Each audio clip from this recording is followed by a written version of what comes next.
Lain na usab nga adlaw guys, ug magluto ta karon og ube malagkit turon. So ang atong ingredients of course ang ato ang malagkit or pilit, nasa tay cheese, any kind of cheese, any brand, ug ato ang lumpia wrapper. Okay? So atong sugdan ang ato ang paghugas sa atong pilit. Of course, ato agad ni siyang hugasan. Then after nato ma-wash, atong butangan og evaporated milk. Og ato pod nga butangan og water. Okay? So ang atong water nga gigamit diri is 2.5 cups of water. Then after ana, ato ang ukayon aron ma-mix siya. So by the way guys, ang ato ang lutuan aning ato ang pilit is rice cooker. Pero pwede ra sad gyud og katong ato ang kaldero, just like mag-cook ta og rice. Then while nag-cook ta sa ato ang malagkit sa rice cooker, ito na, ato ang ukay-ukayon kay madukot unya siya sa ilalom. So once in a while, ato ang ukayon aron mag-avoid og dukot. After ana nga na-cook na ang ato ang malagkit or pilit, atong butangan og margarine. So kabalo na taon sa purpose ana no kay magpalami mo gyud ang margarine. Then after ana ato ang butangan og ube nga condensed milk, any brand sad. Then ato ang i-mix. Mao ni siyang nahimong ube ni siya guys. Pero actually pwede ra gyud ka magpalit atong pandan, chocolate, pero gipili na ko ang ube kay murag nindot ni siya and yummy. Okay? So, ako anang gibutang ang ato ang Jersey nga condensed milk nga ube. So, after ana, imuha ra gyud na siyang i-mix.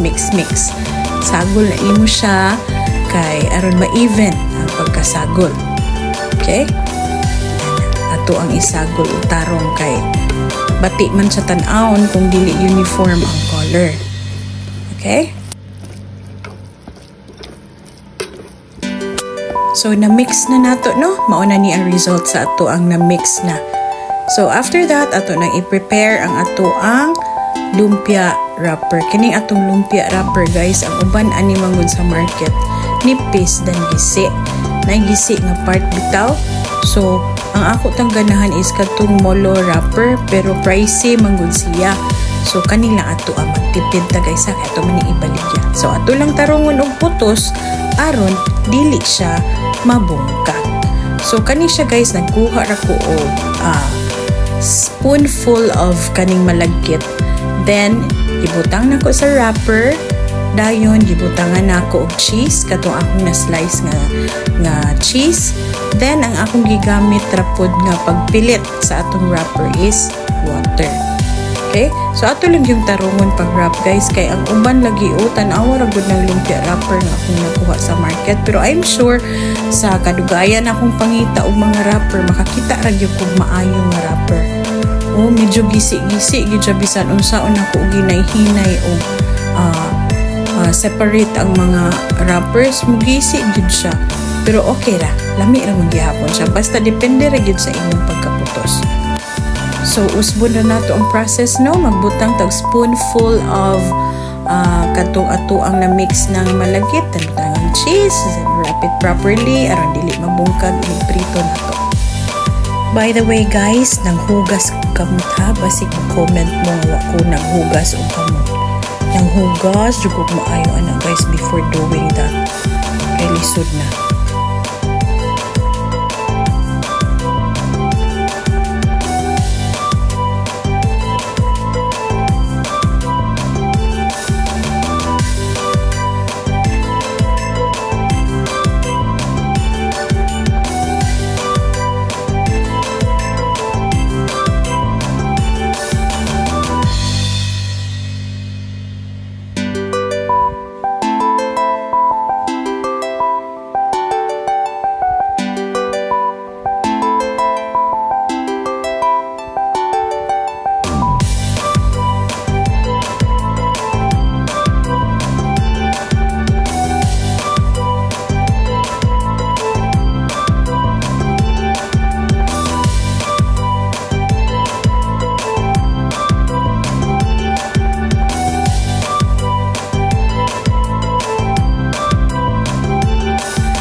Then sa kani recipe guys, nakahimo tag 36 ka buok. Magdepende ra gyud 36 pieces.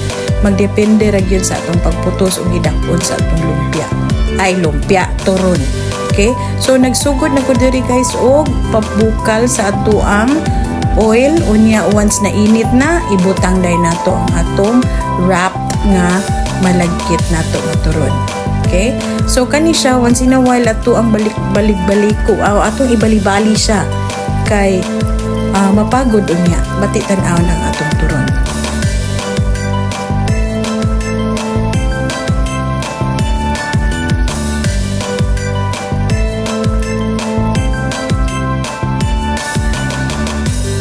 So nag-brown na siya guys, no? Atog yung ibali ha, dili ta magkuan.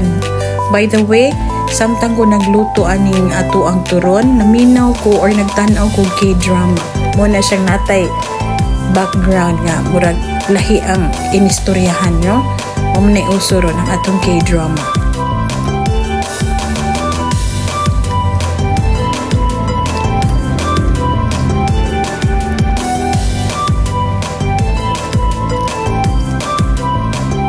So, once nga nahaon na, atong ibutang og strainer kay aron matulo siya, no? Then, okay na guys. Ato nang gibutang sa ato ang serving platito.